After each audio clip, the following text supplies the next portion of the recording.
Hi, good evening all. I'm Dr. Venkatesh Rajkumar, consultant nephrologist and interventional nephrologist at Apollo Hospital, Chennai. First of all, I would like to thank the organizers for this opportunity. And let me tell you at the outset itself, it's going to the rationale behind this talk is that the idea is to familiarize the practicing or training nephrologists with vascular mapping before creating a fistula. More specifically, ultrasound guided mapping before creating a fistula, and even more specifically, ultrasound guided venous mapping before creating a fistula.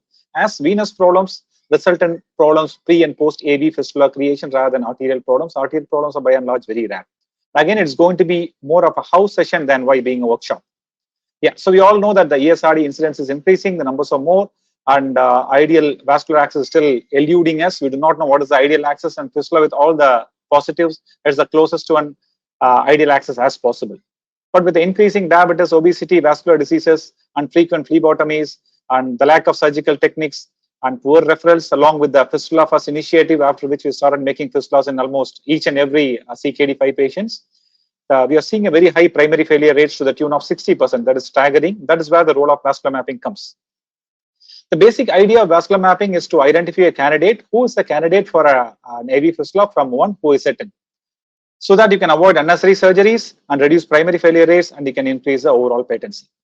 If you see the evidence behind that, you got good amount of evidence pro as well as against it as usual. And based on all of this, the DOCI in its latest DOCI 2019 guidelines has stated that it is not a mandatory one for all the before creating access for all the patients, and is typically reserved for high risk patients. But if you see who are the high risk patients according to the definition, as you can see in the column, so all of our patients will be having one or more of these risk factors, and consequently we will be needing vascular mapping for almost all of our patients. Yeah, before going into the details, a bit of anatomy of the vasculature. The arterial anatomy is fairly straightforward. You have the brachial artery, the radial and ulnar arteries, and the interosseous artery. Venous anatomy can be a little variable sometimes. You've got a venous superficial and deep venous system. You've got two superficial veins, the cephalic veins venous system on the lateral side, which starts from the base of the thumb. It moves from lateral to medial side, and the upper part of the forearm, it divides into two. You have the medial limb, the median cubital vein or the antecubital vein, which dives down and joins basilic vein from the forearm behind the elbow joint to form the basilic vein of the arm. On the other hand, the lateral limb of the Y continues as the cephalic vein of the arm and takes an arch, the cephalic arch, before joining the subclavian vein. You can see a small branch, the axis cephalic vein from the mid part of the forearm cephalic vein, which joins the arm cephalic vein. So you can see this, the clear vasculature here in this individual, exactly as similar to the cartoon over there to the left. You can have the stem of the, you are seeing the stem of the Y here, the medial branch, the lateral branch, which continues as a cephalic vein of the arm, and you have the accessory cephalic vein, which comes and joins the cephalic vein of the arm. Yeah. About the deep venous system, you have got a pair of deep veins on either side of all the arteries. You got the ulnar arteries, radial arteries, as well as interosseous arteries. All of them join together to form a pair of brachial arteries just at the elbow. They run on either side of the brachial, the brachial veins on either side of the brachial arteries, and they join the basilic vein somewhere near the axillary vein. That's about the deep venous system. And with this in mind, these are the commonly created AV accesses. You know, the radiocephalic access at the distal forearm, made by anastomosing the end of the cephalic vein to the side of the radial artery. You have the brachiocephalic access in the lower part of the arm. This is the brachiobasilic access, anastomosing the end of the basilic vein to the side of the brachial artery. As it lies a little deep and posterior, for ease of cannulation, you may have to do a little bit of transposition. Yeah, these are a relatively rarely created access, I would say. This is your typical grass fistula made by anastomosing the perforator branch to the underlying radial artery. The same logic is used behind creating the percutaneous AV access as well. Or you can have the upper forearm radiocephalic fistulas made by anastomosing the stem of the Y to the underlying radial artery. The advantage of this fistula is that blood flows to both the basilic as well as cephalic venous system. There's a good chance both of them will mature. Again, it's one of a rarely created fistulas, I would say. The ulnar basilic fistula made by anastomosing the end of the basilic vein to the side of the ulnar artery. And again, for ease of cannulation, you may have to do a bit of transposition. And if an individual is deemed unfit for a fistula, these are the other options. You can put in a graft in the forearm. You can put in a straight graft in the forearm between the radial artery to one of the elbow veins. Or you can put in a loop graft between the brachial artery again to one of the elbow veins, or you can put in a graft in the arm. You can anastomose the brachial artery to the axillary vein, or you can put in a loop graft in an axillary fashion. Yeah.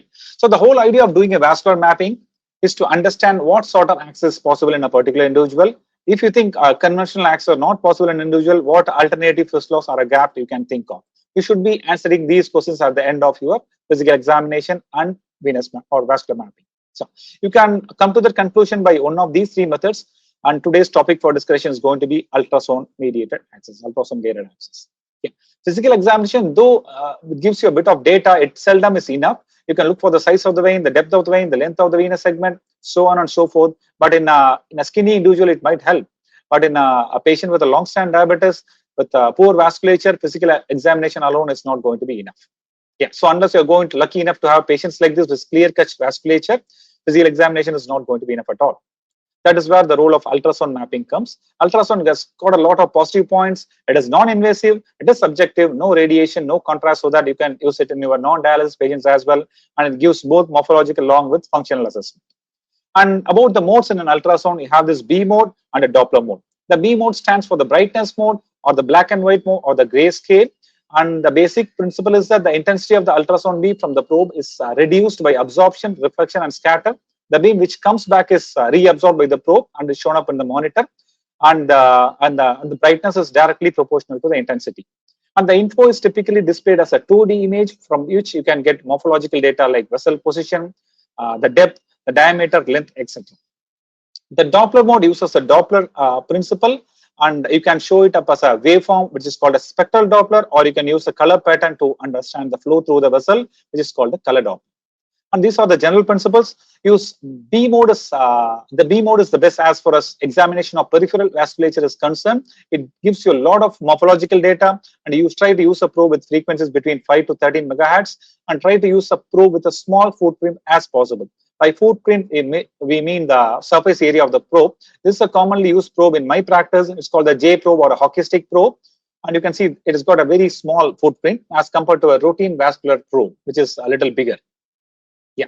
As far as the arterial evaluation is concerned, as I was telling you in the initial outset itself, the arterial problem causing fistula or access-related problems are relatively rare before and even after creating an access. And most of the problems are with respect to the vein. So we are not going to spend much time discussing about the arterial evaluation today.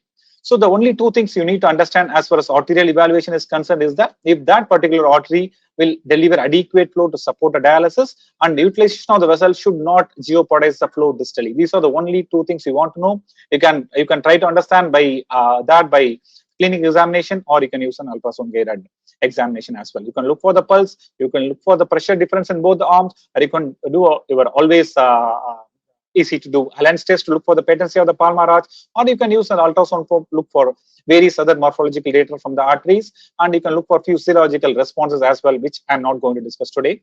This is your Allen's test, which you can do by your traditional good old clinical way, or you can put in a pulse oximetry probe there in one of the veins, and you can look for the presence of this waveform. It is normal. You compress both the arteries, the waveform is gone. You release one artery, let's say you release the ulnar artery, the waveform returns. You release the radial artery, the waveform returns. If the waveform doesn't return on releasing an artery, it means the palmar arch is not patent. Yeah. So as far as the arterial mapping through ultrasound is concerned, you should be looking all these three arteries, the brachial, radial, and ulnar arteries, and these are the few morphological data you will be seeing. You will be looking for the luminal diameter, and you will be looking for presence or absence of arterial narrowing, stenosis, or calcifications. Though narrowing and calcifications are not straightforward contraindications, you may have to warn your surgeon for the presence of a potential narrowing or calcification, as he might find it difficult to do the anastomosis. As far as the size of the artery, or for that matter, size of any vessel is concerned in creating an access, there is no hard data, but most of the studies use 2 as the cutoff. So I would say it is a reasonable goal to use that as well for arteries as well as veins. Yeah. As far as the examination of venous examination goes, you have to understand venous problems are more commoner. So I'm going to spend a bit of time in this. And the idea is to identify an optimal vein for an fistula or a graft. So how do you define an optimal vein? The diameter should be at least 2 millimeter, or ideally 2.5 millimeter at the state of anastomosis. The vein should be distensible by 50% on applying a tourniquet. There should not be much obstruction. There should be a straight segment for cannulation. The vein should be superficial, and it should be in continuation with your proximal veins. As you can well imagine, to get all these data through physical examination is close to impossible, so you are reliant on your ultrasound. Yeah. And you always start distally from the wrist and move proximally. You have to access both the superficial and the deep veins, and you have to examine after dilating them with a tourniquet or a BP cuff inflated to 50 millimeters mercury. And these are the variables you are going to assess. These are the data you would like to collect: size of the vein, the distensibility of the vein, presence or absence of thrombosis, the compressibility of the veins, presence or absence of stenosis, and the potential length of the vein available. You might as well see the depth at which the vein is located and the presence or absence of side branches as well. Yeah. Start with the cephalic vein and start with the forearm after applying tourniquet to the upper forearm or in the lower arm. And if the forearm cephalic vein, if you think it is unsatisfactory, move to the upper arm cephalic vein. If you think that is also not good enough, you're going to, if your center specializes in a ulnar basilic fistula, you can assess the basilic venous system in the forearm. If your center doesn't, then you may have to look for the basilic vein in the arm for placing a potential brachiobasilic transposed fistula. If nothing is available, you have to look for larger size a deeper vein or an axillary vein to put in a potential graft. That's how we should go. Let's get started. And first things first, you should always know what you mean by gain or how to adjust the brightness. As you can see, you can increase or reduce the brightness so that the structures of interest are seen clearly. You can increase the brightness and reduce it so that the structures are seen clearly, so that your eyes are comfortable with it. For example, if I am wanting to examine the cephalic venuses or cephalic veins, you see the vein is very clearly seen here, so I would leave the brightness at this point. And you should always know what you mean by depth. So depth is written on the right hand corner of this particular make of the machine, 6. So that is the depth of the tissue below the probe being imaged. So here 6 centimeters is being imaged. You have to understand most of the structures of interest in an AV access related situation lie within the initial 3 to 4 centimeters from the skin surface, or consequently you may have to reduce the depth. See, I'm going to reduce the depth. Once you reduce the depth from 6 to say 3 or 4, you can see the structures of the interest. The vein, in case it is getting bigger and better seen. So you can reduce or increase the depth based on what is the structure you would like to image and examine. Yeah. Then coming to measurement, most of the data you're going to get from your B mode ultrasound or in numbers. So you might as well know how to measure. It's going to be different with different machine makes. And this particularly sort of commonly used machine, the Sono site, this is how you do it. First of all, you should know what you want to measure. Let's say you want to measure the diameter of the arteries and veins. You can see the vein here on the left hand side. You can see the artery here on the right hand side, the radial artery. You have to select the calipers. You need to measure whatever you want to measure. So let's say you want to measure the diameter of the vein. Yeah, you can measure the diameter of the vein from top to bottom. And you can see it is close to 3.5 millimeter, which is good enough. Similarly, you can measure the diameter of the artery as well as the depth at which the vein is situated. So you should always know how to measure in one particular machine, because most of the data in your B mode are going to be in numbers. Yeah. Let's go to the arterial evaluation. As I discussed, I'm not going to go much into the functional assessment of the arteries. I'm going to discuss only about the morphological pattern of the arteries. Start with the brachial artery, move down. As you move down, you can press and make sure the artery is pulsating so that you will know it is the artery you are examining. That's the brachial artery. You can see the basilic vein above and lateral to the brachial artery, which is bigger than the brachial artery. As you move down below the elbow, you can see the brachial artery dividing into 2. As you can see, the size is good enough. There is no calcification, no stenosis. It is good. It has got a good pulsation, and you can see the bifurcation of the brachial artery. You can freeze the image wherever you want to measure the size and measure the size. Let's say you want to create a brachiocephalic fistula, you might freeze the image somewhere in the cubital fossa. You have to measure the size of the brachial artery. And coming down to the radial artery, always complete the examination completely. Yeah, move down. You can follow the radial artery. Same things, the size of the artery, presence or absence of calcification, narrowing, stenosis, or in rare circumstances, presence of a thrombosis as well. So the radial artery is good enough. So in this particular patient, you would rather choose a radial base fistula rather than the brachial base fistula if the radial artery is good enough.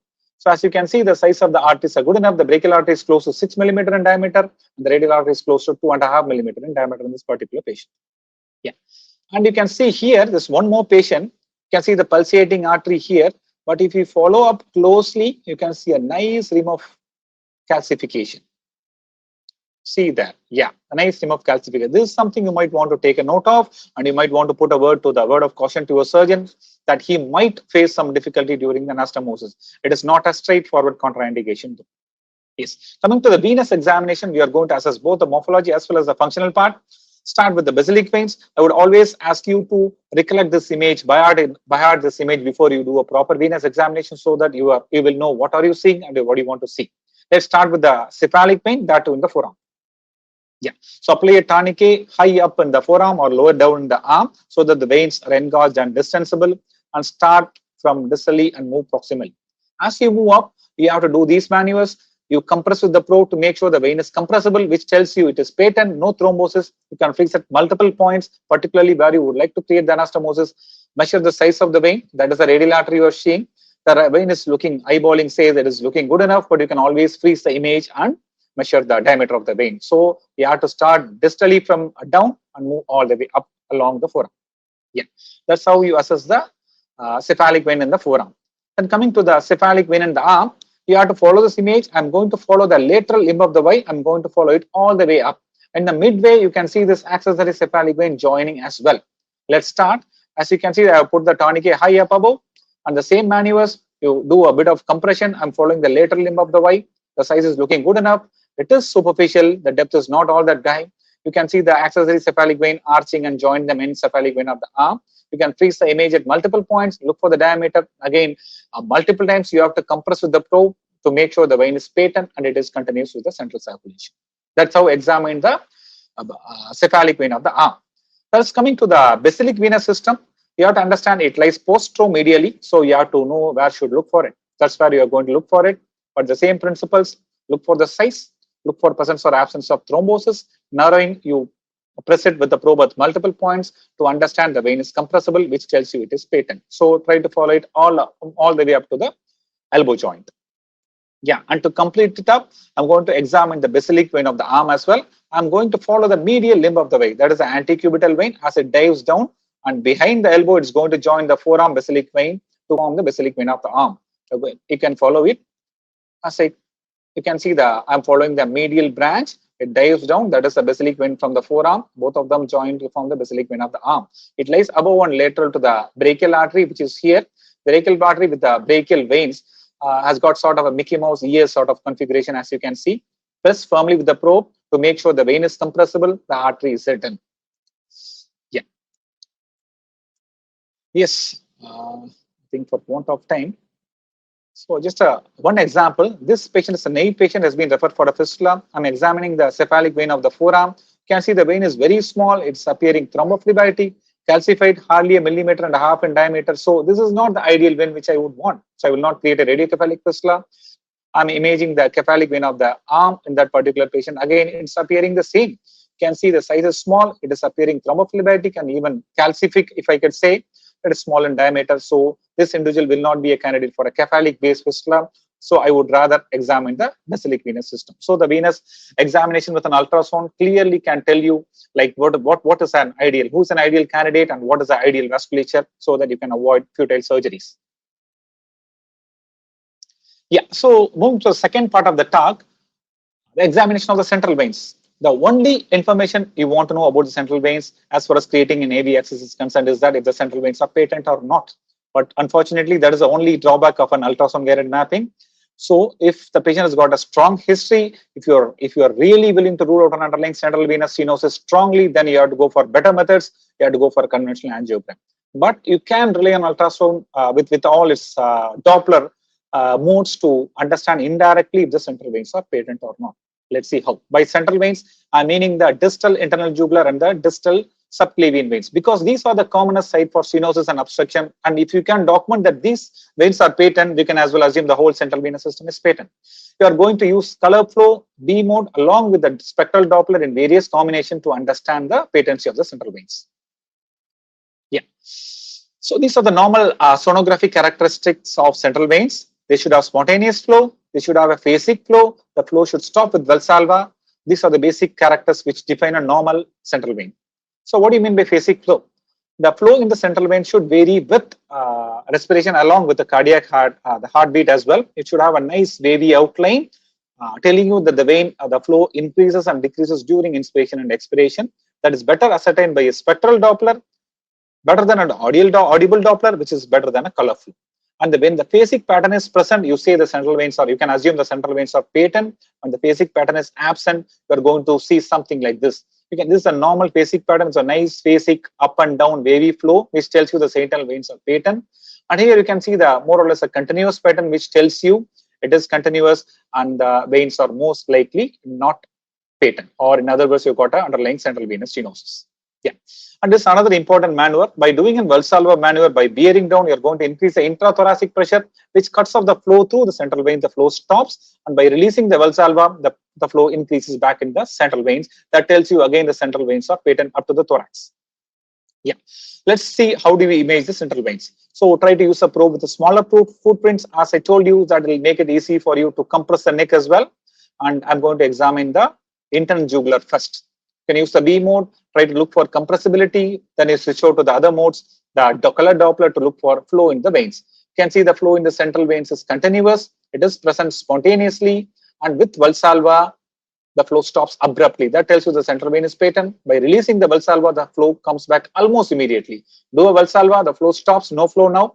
Releasing the Valsalva, the flow comes back. That tells you the Valsalva maneuver is positive. In other words, the central vein is patent. Then you can always use the spectral Doppler to analyze the phasic variation or the respiratory phasicity. You can see I'm examining the longitudinal length of the axis of the internal jugular vein. I'm going to apply a bit of spectral Doppler. You can see the nice phasic variations like that. See, and by doing that is normal. By doing a Valsalva, you can see the flow stopping almost immediately. And by releasing the Valsalva, the flow comes back almost immediately like that, in a more vigorous way like that. So that tells you the central veins are patent. Flow stopping with Valsalva and flow returning. You can see the flow stopping becoming almost zero with Valsalva. To stop the Valsalva, the flow comes back. Yeah, that's about the internal jugular. Let's see how do you image the subclavian vein. Subclavian has to be imaged distally as well as proximally. Let's image the distal system first.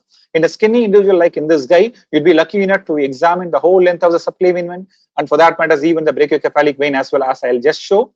Follow the internal jugular down. You can see the internal jugular nicely becoming the right brachiocephalic medially. See, nice and big brachiocephalic.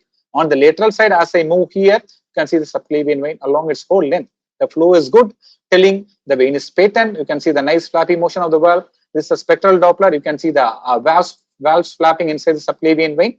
Try to apply the spectral Doppler, see what happens. You can see the nice wavy pattern of the flow, which tells you it is continuous, or in other words, the respiratory phasicity is present. With Valsalva, the flow becomes zero. You stop the Valsalva, the flow comes again in a more vigorous way. That tells you the central vein, the subclavian is patent. From there, proximal. Okay. Let's see how do we examine the distal subclavian vein, or in other words, the proximal subclavian vein. It has to be examined in the infraclavicular location by keeping the probe in a vertical direction. With that, the vein will be appearing a little inferior to the artery.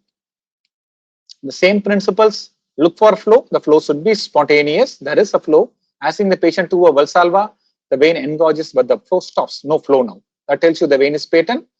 Stop the Valsalva, the flow comes back almost immediately like that. And you can apply the same spectral Doppler there as well inside the vein. You can see for nice respiratory phasicity. As the subclavian artery is very close, you are seeing a bit of arterial pulsation as well. But with Valsalva, the flow stops. You stop the Valsalva, the flow comes back. So that tells you the subclavian is patent from there all the way up to the central chest. So that's how we examine the central veins. And to wind it up, last few slides, if you ask me what has changed with the regular and routine ultrasound guided vascular mapping, we have started making more and more radiocephalic fistulas, and we have started making more and more proximal radiocephalic fistulas in place of brachiocephalic fistulas. And brachiocephalic fistulas is no more the norm in elderly. We started doing more and more radiocephalic in them as well. And we have started doing AV fistulas in patients otherwise planned for AV grafts or long-term tunnel catheters. And we have started doing again a lot of brachiobasilic fistulas in place of grafts. Yeah, again, to wind it up, I would say individualized patient-centered vascular access planning is needed. Physical examination alone is not going to be enough. So we're going to resort to one or more of mapping. I would say ultrasound is simpler as compared to a conventional angiogram. Again, it provides you with a lot of data as well. And it is already playing an important role in creating a well-functioning AV fistulas. And we nephrologists, as somebody who is in the forefront of the care, should have a first-hand knowledge about it. Thanks a lot.